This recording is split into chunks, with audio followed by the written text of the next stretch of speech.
Olá família, graça e paz, graça eterna, sejam todos bem-vindos a mais uma reflexão da graça de Deus. Vamos que vamos, crescendo na graça e no conhecimento. Eu quero deixar esse tema aí para os amados, obrigado a vocês que já estão entrando aí, deixando aí seus comentários, deixa aí teu like, compartilha, chama alguém aí, vamos que vamos, crescendo no entendimento do Pai. Desde já, um final de semana aí abençoado para todos nós, tá bom? Sextou, vamos que vamos? Olha aí, esse é o tema, querido. Difícil interpretação. É difícil interpretar, entender a graça de Deus quando as mentes estão atrofiadas, quando os olhos ainda estão vendados, né? É difícil interpretar, é difícil entender o Evangelho da graça de Deus quando a mente ainda está cativa à religiosidade, ainda tem véu, ainda tem Moisés, ainda tem legalismo, ainda tem tradicionalismo. Fica difícil de fato interpretar. Eu serei breve nessa mensagem, tá bom? Mas olha o que diz Hebreus, capítulo 5, versículo 11. Diz assim: do qual muitos temos que dizer, mas de difícil interpretação, porquanto vos fizestes negligentes para ouvir. Só até aqui. No contexto aqui, Paulo estava falando acerca, nós acreditamos que foi o apóstolo Paulo, falando acerca do sacerdócio segundo a ordem de Melquisedeque. Queridos, nós sabemos que Cristo, ele não veio da linhagem ou do sacerdócio levítico.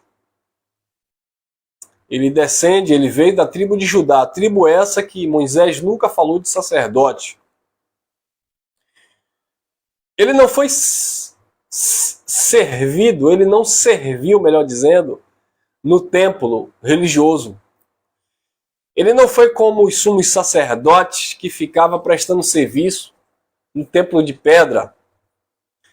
Logo, é de difícil interpretação, porque quando nós falamos que Deus não habita em templo feito por mão de homens, é justamente por causa desta característica de que Cristo não serviu dentro do templo. Ele até entrou algumas vezes no templo para orientar, para falar, mas não era lá dentro que ele prestava serviço a Deus. Ele prestava um culto ao Eterno. Ele sempre ensinou que, na verdade, ele sempre conduziu os discípulos dizendo que, na verdade, o caráter dos filhos se manifestava na vida de cada filho. Ele sempre ensinou dizendo que o mal, o adultério, o homicídio, a blasfêmia procedia do coração do homem.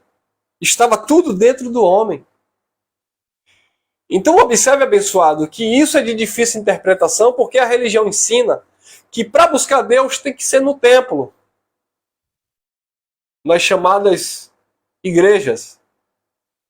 E nós sabemos que, eu não estou dizendo com isso que é errado se reunir. É legal se reunir, mas se reunir como? Se reunir para quê? Qual o propósito da reunião? É para manter um relacionamento entre irmãos? É para desenvolver algum tipo de trabalho social em prol do reino de Deus, para glorificar o nome do Eterno? É para termos de fato, vivermos de fato a vontade de Deus? Ou é algo simplesmente religioso que você tem que ir lá, bater ponto, sabe? Praticar um rito, participar de uma cerimônia para dizer que tem vida com Deus. Então isso é de difícil interpretação porque a religião entende que você é um funcionário de uma instituição. Um funcionário que você deve satisfação ao patrão, ao pastor no caso, ao líder religioso.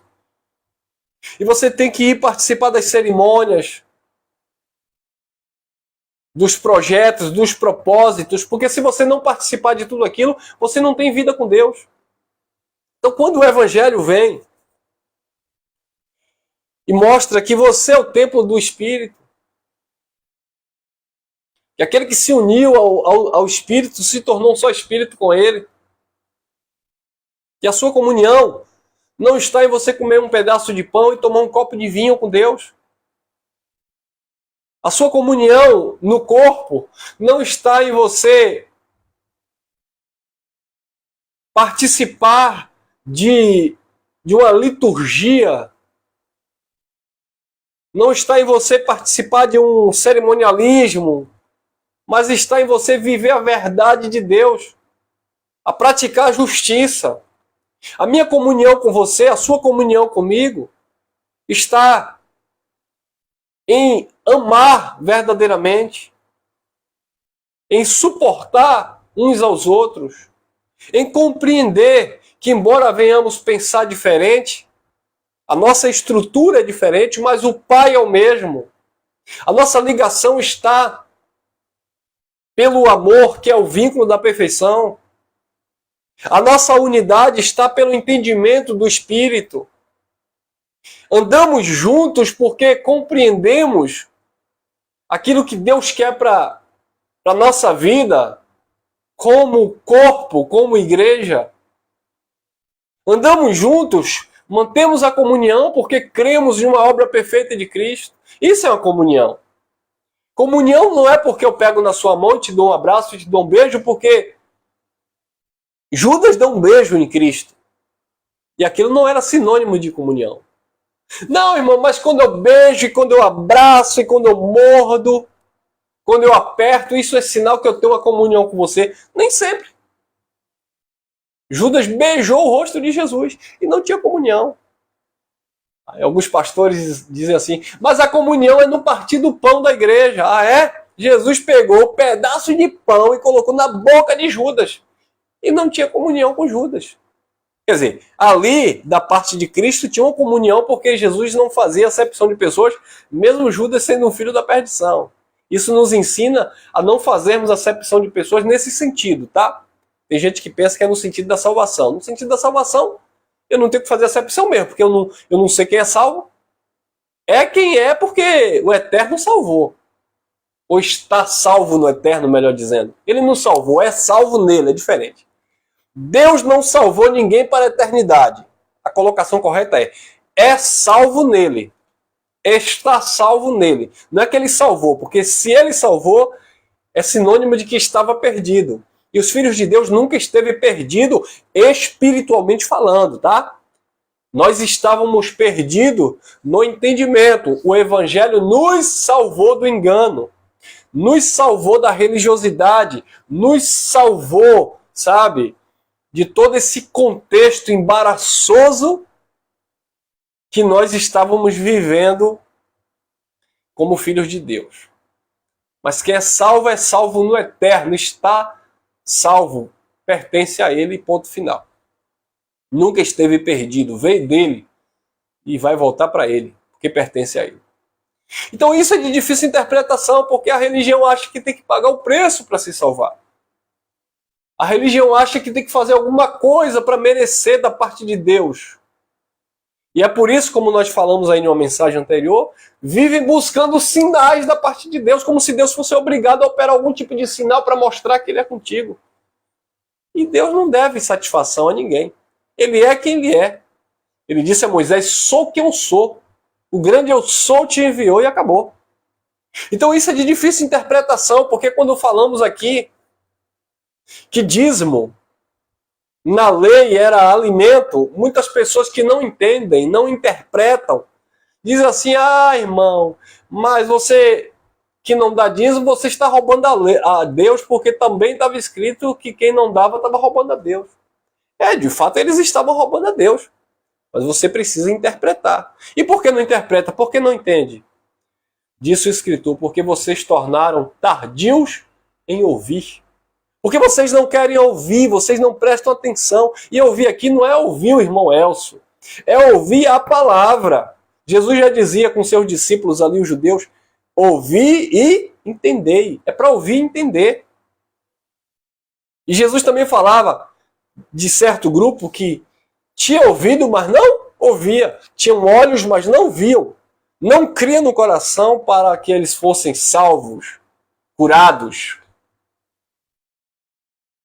Então, abençoados, não basta ler a Bíblia, não basta escutar alguém falando. É necessário entender, e para entender você precisa prestar atenção.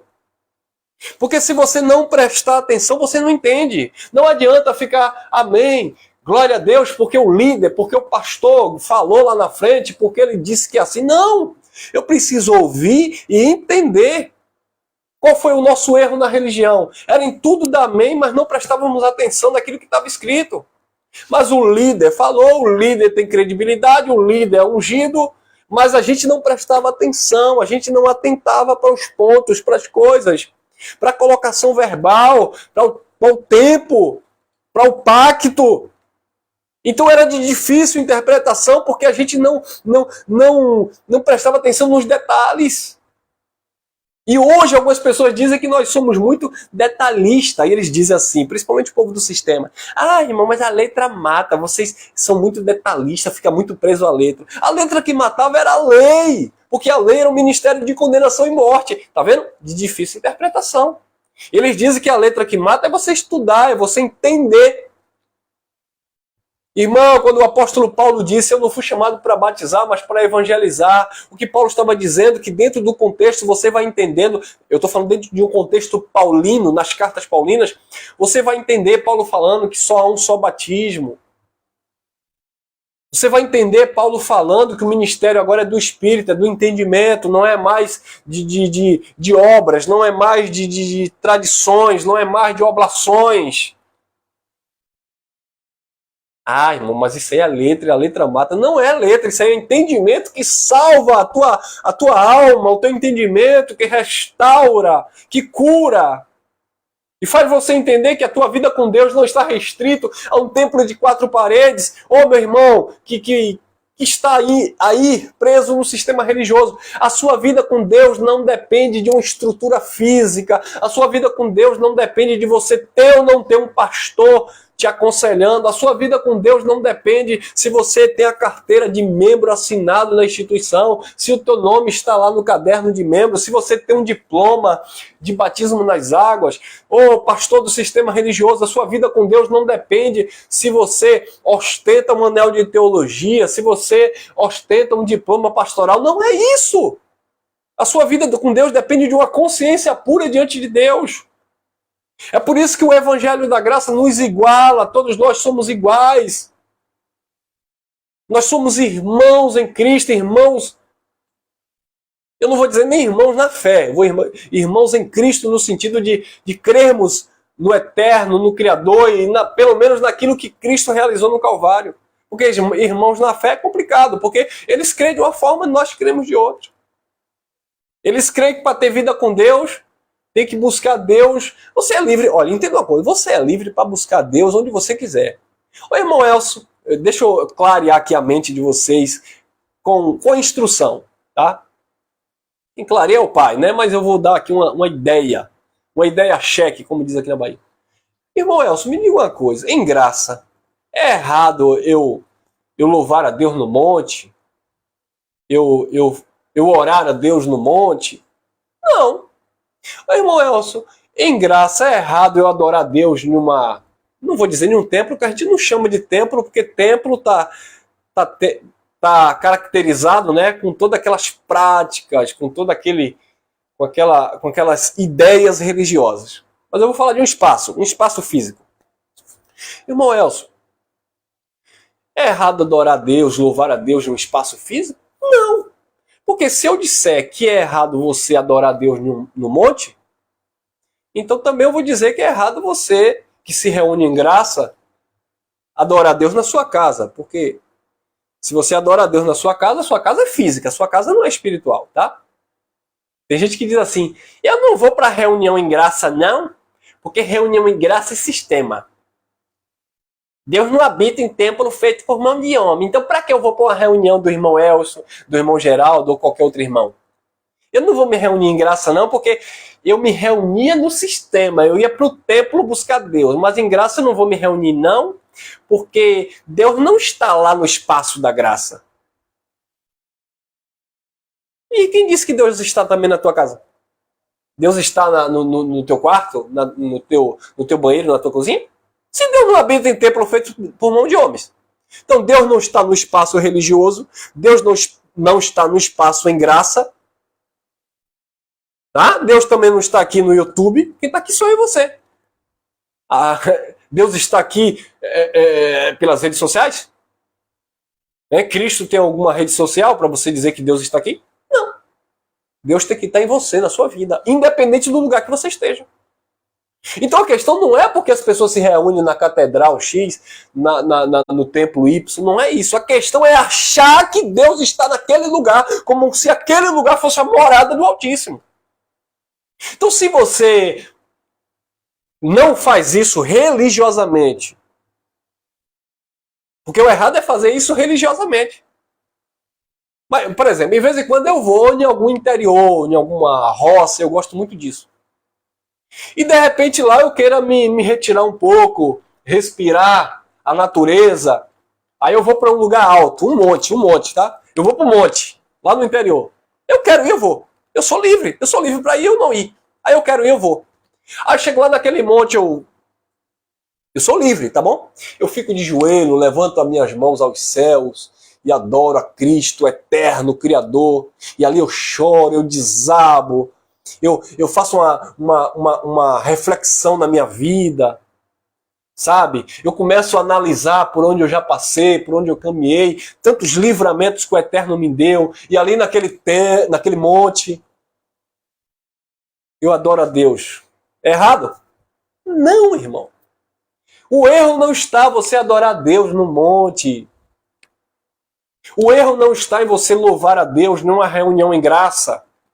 O erro não está você aí na sua casa agora, ouvindo esta palavra, Deus falando no teu homem interior, e você aí chorar, e você desabar, e você adorar. Não, o erro não está nisso.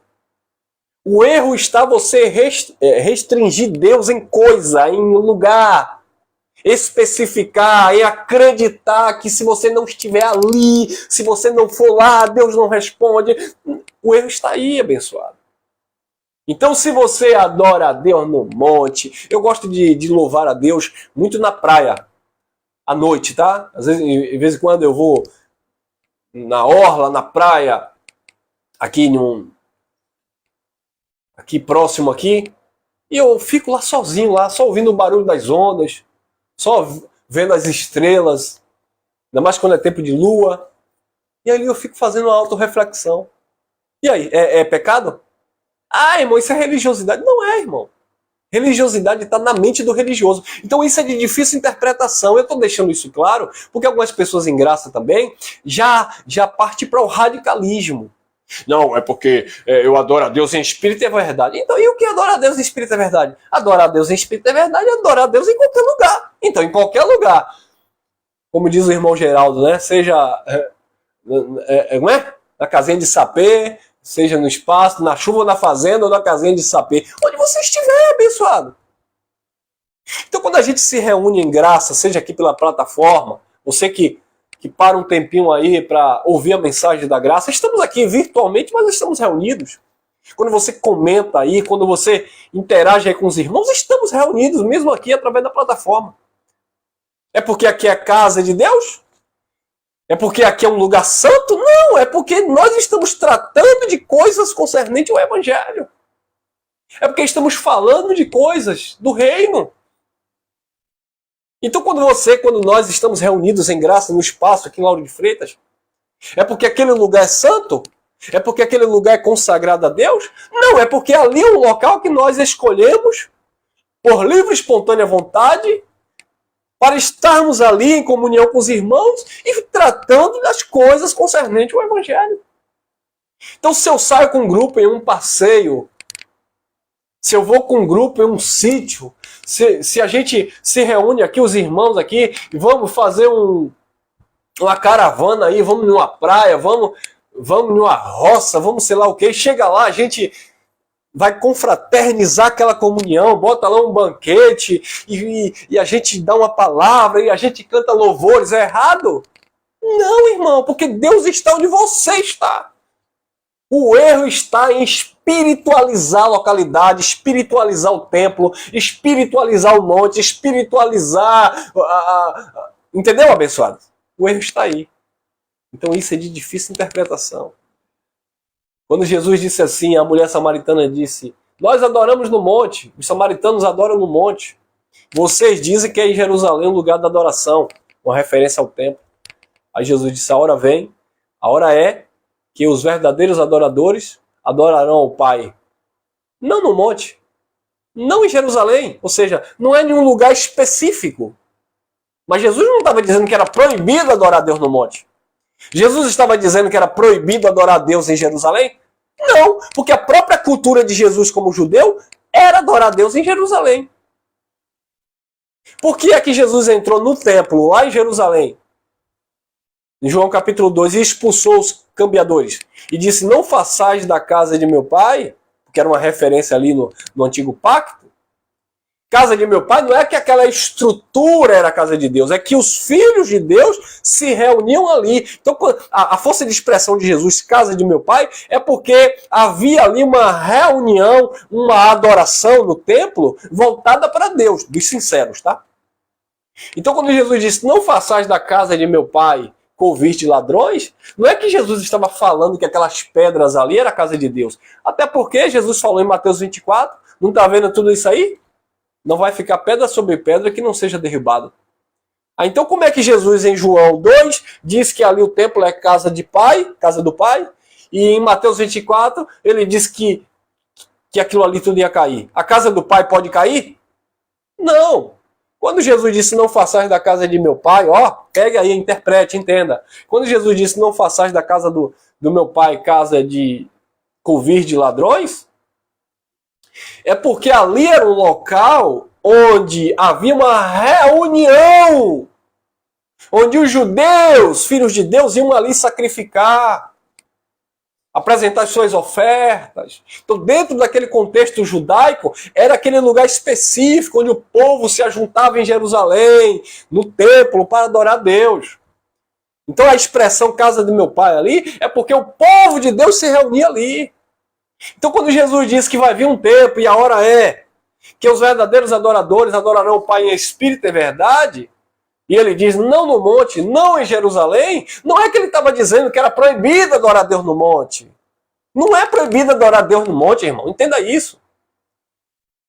Quando eu vejo um crente buscando a Deus no monte, aí eu critico no sentido bíblico, é porque as pessoas estão achando que Deus está mais no monte do que na vida dele. Na casa dele, no lar dele, no trabalho dele, na família dele. Mas não é pelo fato de dizer que Deus não vai ouvir ali. Porque Deus é espírito, ele está em todo lugar. Então seria hipocrisia nossa em graça também reunir ou falar aqui na plataforma, porque também Deus não estaria, teoricamente, aqui. Claro que não, porque Deus habita em nós. Então, abençoados, lembra é de difícil interpretação, né? Lembra no sistema religioso evangélico? Eu vou falar do religioso evangélico que eu conheço. Final de ano, virada de ano. O pastor faz a convocação. Olha, vamos romper o ano na casa de Deus. E onde é a casa de Deus para o pastor? A instituição religiosa dele, a igreja evangélica. Isso é que é errado. Quantas vezes eu deixei de viajar com a minha família, passar o final de ano, onde a gente tinha uma folguinha, com os parentes, porque eu me via na obrigação de ter que romper na casa de Deus, porque se eu não rompesse na casa de Deus, eu estava em pecado, estava em desobediência, estava sendo rebelde. Então é sobre essas coisas que nós estamos falando que é de difícil interpretação. Então em graça nós entendemos que nós somos livres. Escute bem o que eu estou falando. Se porventura, é claro que nós não fazemos isso. Mas se porventura os irmãos disserem, irmão Elcio, final do ano, virada de ano, o irmão passa onde? Geralmente eu passo na casa de um familiar, eu dou uma viajada. Ô irmão Elcio, vamos fazer aí uma festa no final do ano, vamos romper com a igreja junto? Vamos reunir os irmãos aí, fazer um banquete, vamos passar um final de ano aí junto com os irmãos? Todo mundo passa com as suas famílias, vamos passar com a família da fé? A minha pergunta para você é pecado? É religiosidade porque na religião é religiosidade? Em graça seria religiosidade? Não estou dizendo que eu vou fazer isso. Mas se houvesse uma votação, uma vontade do povo que é livre, seria errado? Claro que não, abençoado. O erro está em espiritualizar as coisas. Vamos romper na casa de Deus, vamos passar a virada do ano com Deus como se eu fosse passar fora de Deus ou sem Deus fora. E aí? Entendeu, abençoado? Então os líderes religiosos, eles gostam de espiritualizar essas coisas. Olha, gente, final de ano, 25 de dezembro, olha, até isso eles espiritualizam. 25 de dezembro é Natal, o dia que Jesus nasceu, como se Jesus tivesse nascido dia 25 de dezembro. Aí eu já vi pastores, líderes religiosos. Olha, quando você vai num aniversário, você não leva presente para o aniversariante, então dia 25, venha para a casa de Deus e traga se é que você está me entendendo, um presente para Deus. Aleluia.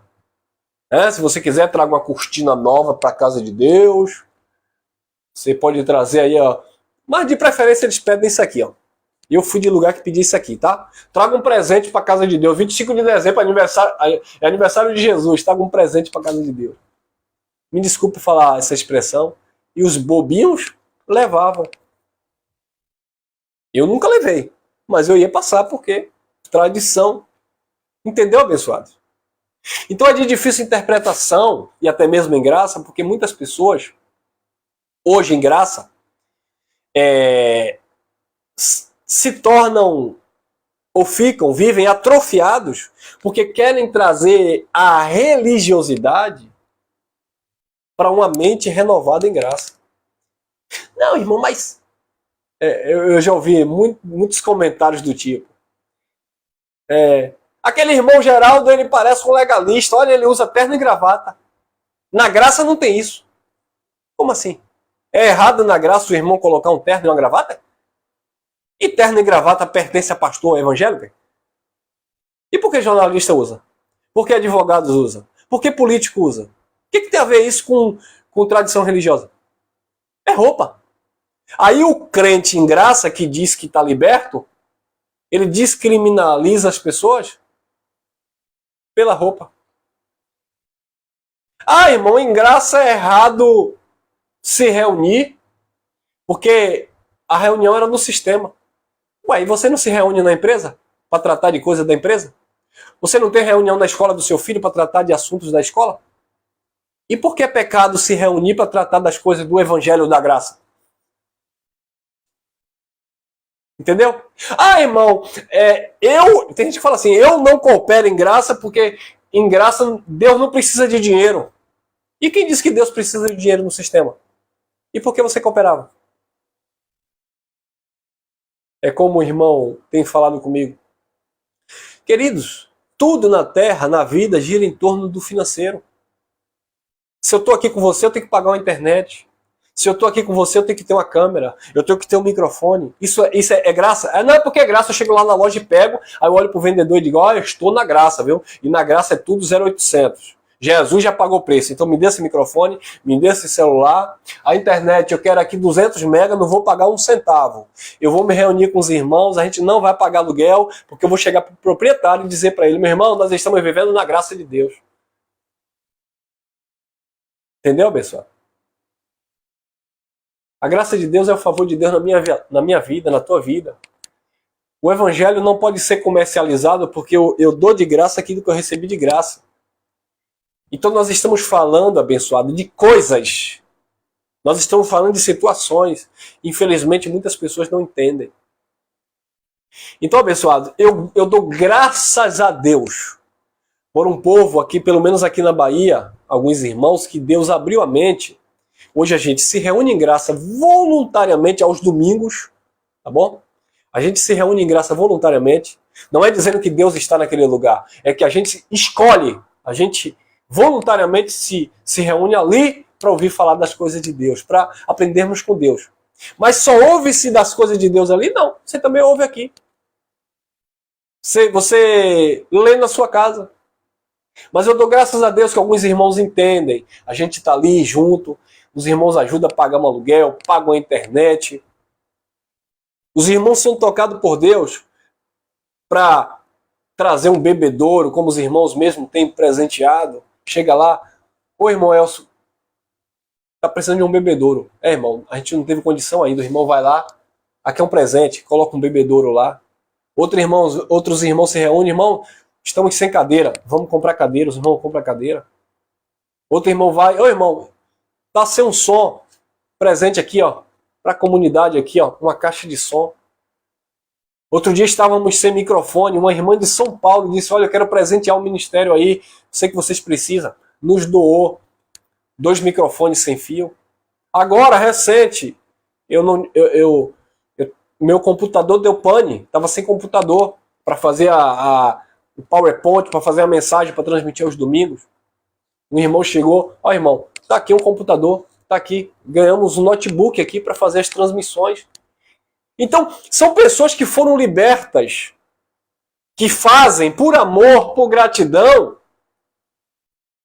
que nos auxilia para que nós tenhamos uma condição melhor para oferecer uma qualidade melhor de imagem, de som, de tecnologia, em prol da propagação do Evangelho. Mas não é porque está fazendo e aí agora Deus vai ficar em dívida com essa pessoa, porque essa pessoa... Não, é porque as pessoas são gratas a Deus. Então eu louvo a Deus pela vida das pessoas que compreenderam isso. Agora vem aqueles radicalistas que saíram do sistema, os gracistas, e eles dizem assim, ao invés de você ajudar esses irmãos que se reúnem em graça, ao invés de você dar o dízimo no sistema, pega o teu dízimo, transforma em cesta básica e dá ao pobre. Eles não fazem isso. Eu quero prova. Quem saiu do sistema religioso aí, que dava o dízimo lá, pegou agora o dinheiro do dízimo que dava lá e transformou em cesta básica e está ajudando alguém aí. Eu quero é prova. É ó, caô, como diz aqui na Bahia. Entendeu, pessoal? Porque falar é fácil. Não, é porque lá no sistema eu dava dízimo do valor X ou Y. Então agora, em graça, eu pego isso aqui, transformo em alimento, compro a cesta básica e dou ao pobre. É mentira! Não vou generalizar. Pode ter alguns que façam isso. Eu tenho, por exemplo, aqui alguns irmãos que não dão dízimo. Não dão ofertas forçadas. Mas eu tenho alguns irmãos aqui que, além de ajudar manter um espaço para a gente se reunir voluntariamente, algumas pessoas ajudam com cesta básica, a gente assiste algumas pessoas. Já estou aqui com gente me cobrando ajuda de alimentação. Eu tenho certeza que os irmãos chegam junto, a gente consegue e vai lá e socorre alguém. Eu sozinho vou fazer isso? Não posso, irmão.